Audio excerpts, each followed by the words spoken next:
let's talk about Microsoft Windows had an update. This is probably a quicker hit for you.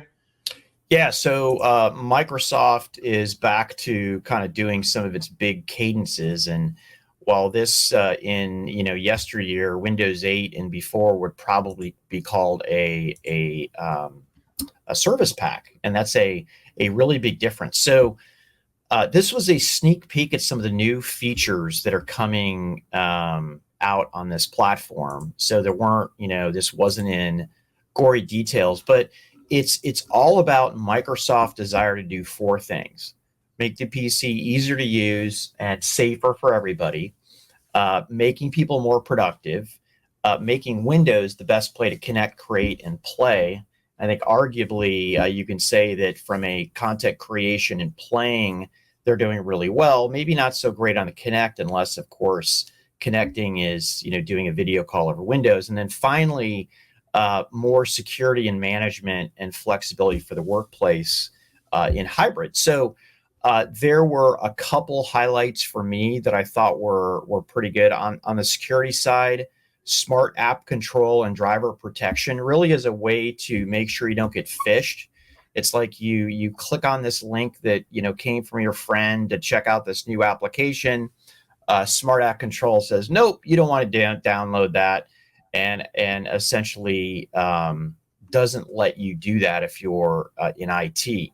From an accessibility point of view, system-wide live captions. Essentially what that means is somebody who might be hard of hearing, essentially every piece of every word that's spoken through the PC, regardless of what application it is, you get live captions. The other one in that same vein is natural voice narration. I don't know if you know this, Daniel, but Microsoft was actually the first company to do hardcore research on speech to text and text to speech.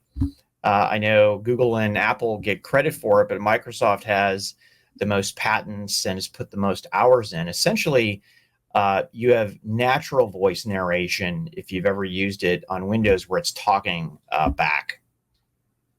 On productivity, you've got improved Snap, and that's a fancy way of saying multi-monitors.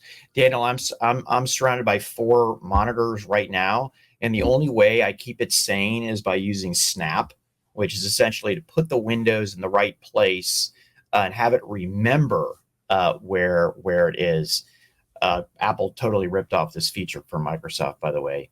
And I'll leave it here. Studio Effects. What this is Microsoft has worked with Qualcomm, Intel, and AMD to tap into machine learning to make Teams calls, as one example, to be able to uniformly, you have a chip basket, a chip bag, and drown out everything but the voices.